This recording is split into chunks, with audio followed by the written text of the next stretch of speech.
দাবি উপলক্ষে আয়োজিত আজকের এই সভা সংগ্রামী সভাপতি, অবশ্যই নির্যাতিত, নিষ্পেষিত, বঞ্চিত আমার বিডিআর সদস্য ভাইরা,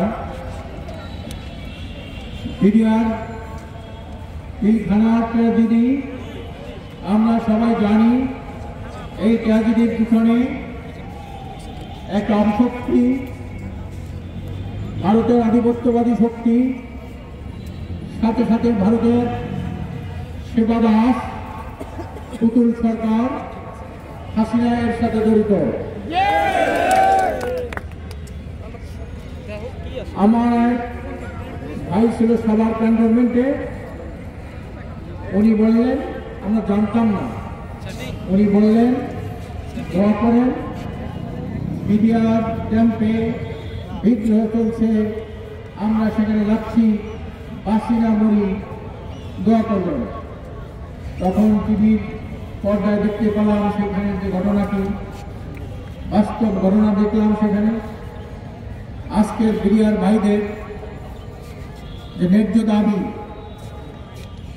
এবার প্রতীক এসেছে ন্যায্য দাবি, যারা তো কষ্ট করে সীমান্তে, তাদের যে ন্যায্য দাবি ছিল, সেই দাবি পূরণ করা না করার কারণে তারা বঞ্চিত ছিল।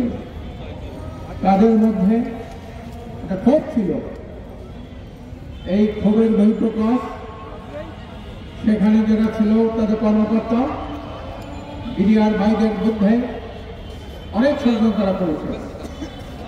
আমরা বিশ্বাস চর্মায় হুজুরের পক্ষ থেকে হুজুর বলেছেন আপনারা যান, সংহতি প্রকাশ করেন, তাদের সমস্ত ন্যায্য দাবির সাথে ইসলামী আন্দোলন বাংলাদেশ তথা বিশ্বাস চর্মায় পরিপূর্ণ একত্রতা ঘোষণা করছি আমরা হিসেবের পক্ষ থেকে। সংগ্রামী ভাই আমার, এই তত্ত্বাবধায়ক এই যে অন্তর্বর্তীকালীন সরকারকে বলতে চাই, আপনারা এই যে জুলুম চলছে, শেখ হাসিনা সরকার, জালেম সরকার, ভারতের পুতুল সরকার, তাবেদার সরকার, এই বিডিআর ভাইদের উপরে যে নির্যাতন নিষ্পেষণ চলছে, অতি ত্বরিত আপনি সুরাহা করবেন। যারা বিনা বিচারে আটক রয়েছে তাদেরকে মুক্তি দেবেন, যারা নির্যাতিত হয়েছে তাদের ক্ষতিপূরণ দেবেন, বিনা বিচারে যাদেরকে হত্যা করা হয়েছে, ফাঁসি দিয়েছেন, তাদের পরিবারকে সঠিক ক্ষতিপূরণ দিতে হবে। আজকের ফ্যামিলিগুলো কিভাবে চলে? আপনারা 24-এর গণহত্যায় হাসিনা যাদের হত্যা করেছে তাদেরকে যেভাবে ক্ষতিপূরণ দেওয়ার ব্যবস্থা আপনারা করেছেন, বিডিআর ভাইদের ক্ষতিপূরণ দেওয়ার ব্যবস্থা আপনারা করতে হবে। বিডিআর যদি তাদের জীবনের নিরাপত্তা না থাকে, বসবাস করার সুযোগ না থাকে, তাহলে আজকে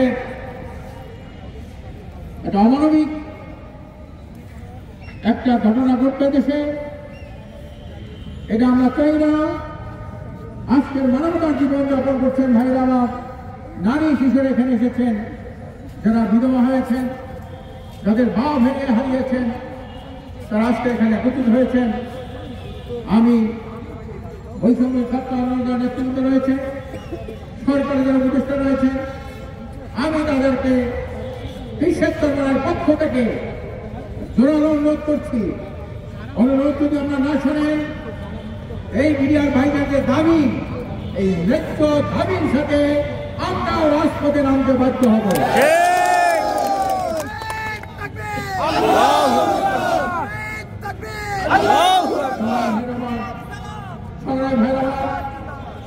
আপনারা এই যে ব্রহ্মবাড়ি ভারতের সৈন্য জবাবে আক্রমণ করেছিল, আমার এই নৌজওয়ান বিডিআর ভাইরা সেদিন যদি জীবনের ঝুঁকি নিয়ে সেই দিন যদি এটাকে প্রতিহত না করতেন, আমাদের স্বাধীনতা সার্বভৌমত্ব সেদিন ব্যাহত হতো। এই জীবনের ঝুঁকি নিয়েছিল আমাদের বিডিআর ভাইরা, 9 নম্বর সেক্টরের একজন কমান্ডার, সেক্টর কমান্ডার মেজর দলিল, ওনার বাড়ির পাশে আমার বাড়ি। উনি অনেক কথা বলে গেছেন, ভারতের চক্রান্তের কথা উনি বলে গেছেন। উনি একটা বই লিখেছেন, অরক্ষিত স্বাধীনতাই পরাধীনতা। যে দেশের সীমানা সংরক্ষিত থাকে না, সেই দেশ কিন্তু নামে স্বাধীনতা হলেও আসলে কিন্তু পরাধীন দেশ। আজকের আমার দেশের মানুষ মানে হত্যা করে, আপনারা প্রতিবাদ করতে পারেন না। বিডিআর যারা প্রতিবাদ করে, সেই দিন ভ্রমণ বাড়িতে প্রতিবাদ করা হয়েছিল মেজর জেনারেল ফখরুল রহমান সাহেবকে, আপনার তাকে চাকরি থেকে বরখাস্ত করেছিলেন। ভারতের মধ্যে, সেই ভারতের হানাদারের মধ্যে উনি রুখে দাঁড়িয়েছিলেন, আমার বিডিআর ভাইরা সেদিন রুখে দাঁড়িয়েছিলেন, আপনার তাদেরকে বরখাস্ত করেছেন। সেদিন এই দালাল সরকার যখন থাকবে দেশে, ভারতের দালাল সরকার যখন থাকবে, এই দেশের মানুষ স্বাধীন না। এই দেশের মানুষ যারা জীবন দিয়ে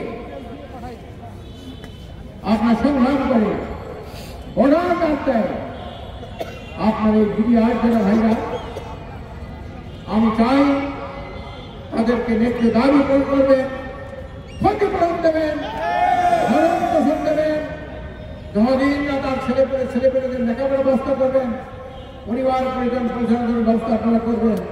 এটা আমাদের দাবি, মানবিক দাবি, মানুষ হিসাবে দাবি, স্বাধীনতা সার্বভৌমত্ব, একটি দেশ হিসাবে এইটা আমাদের দাবি।